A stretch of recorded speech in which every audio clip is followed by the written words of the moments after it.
বিসমিল্লাহির রহমানির রহিম। আসসালামু আলাইকুম। জনতা রান্নাঘর থেকে সবাইকে জানাচ্ছি শুভেচ্ছা। আশা করি সবাই ভালো আছেন। আজকে যে রেসিপিটি করব সেটা হচ্ছে একটা মিষ্টির রেসিপি। সেই জন্য আমি আজকে মিষ্টিটা করব এই যে ব্রেড দিয়ে।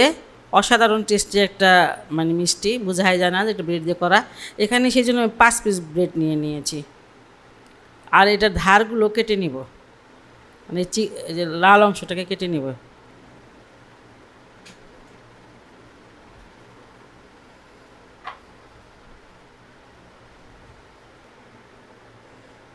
এটা আপনারা ইচ্ছা করলে ছিঁড়েও নিতে পারেন।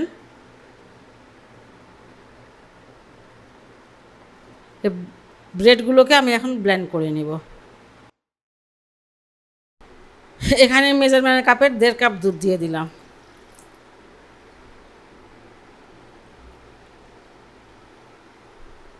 দুধটাকে জাল দিয়ে প্রায় 1 কাপ বানিয়ে নিয়েছি। আর এখন দিয়ে দেবো এখানে আধা কাপ গুঁড়ো দুধ। যে কোনো ব্র্যান্ডের গুঁড়ো দুধ হলেই হবে।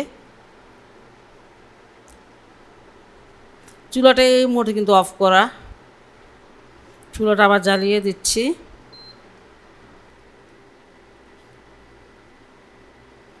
দুধটা বেশ ঘন হয়ে গেছে, এই যে দেখলে বুঝতে পারবেন। এখন আমি দিয়ে দিব চিনি। এখানে 1/3 কাপ চিনি আছে, সেটা দিয়ে দিতেছি।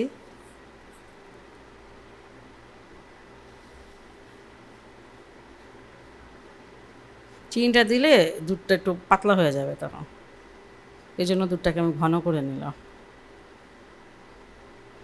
3-4টা এলাচ দানাকে আমি যে গুঁড়া করে নিয়েছি সেটা দিয়ে দিলাম। এটাতে ভালো ফ্লেভার আসবে। চিনিটা দেওয়ার পরে দুটো তো পাতলা হয়ে গেছে, আঁচটা একটু এখন একটু বাড়িয়ে দিয়েছি। এখানে আমি দিয়ে দিলাম 1 চামচ ঘি।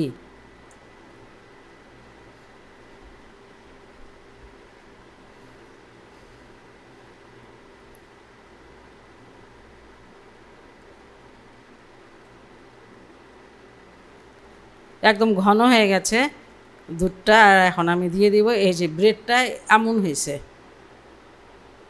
এরকম হবে।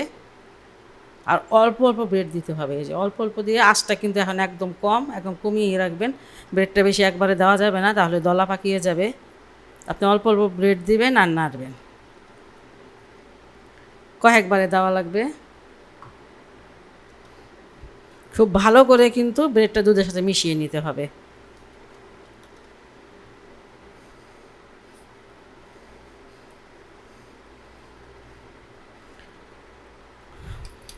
বাকি ব্রেডটুকু এখন দিয়ে দিলাম।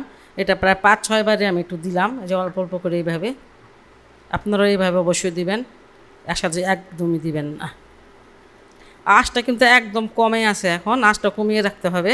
বেশি আঁচে এটা একদমই দেওয়া যাবে না।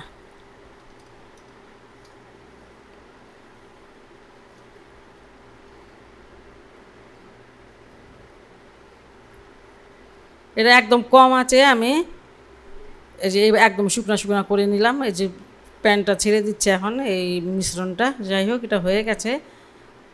আর এটা আরও বেশি, এটা পরে এটা আরও শক্ত হয়ে যাবে। এটাকে এখন নামিয়ে ঠান্ডা করে নিতে হবে। এটা গরম অবস্থায় একটু এইভাবে মথে নিতে হবে, হাত দিয়ে তো করা যাবে না, এই চামচটা দিয়ে করতে হবে।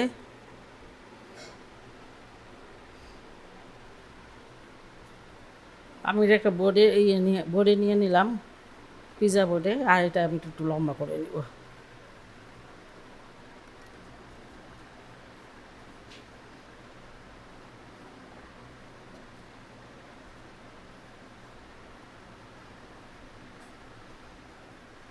এখানে আমি কিছুটা কাজু বাদাম নিয়ে নিয়েছি, এটা কুচি করে কেটে নিতে হবে আর কি। দেখতে ভালো লাগবে, এটাই খেতেও ভালো লাগবে।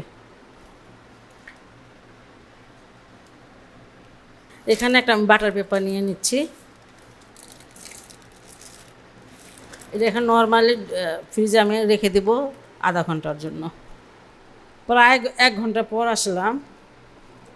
আধা ঘন্টা বলছিলাম, ভাত ঠাত খেলাম রাত্রে, একটু দেরি হয়ে গেল। আর এটা যে ব্রেড দিয়ে মিষ্টিটা, এটা একদম বোঝা যায় না। আপনারা যদি না বানিয়ে খান অনেক মিস করবেন। কারণ আমি এতটা মজা, আপনার 700-800 টাকা কেজি বা 500-600 টাকা কেজি মিষ্টির মতো এতটা টেস্টি, তার চেয়েও টেস্টি। যাই হোক, নিজে হাতে বানানো জিনিস অনেক ফ্রেশ থাকে।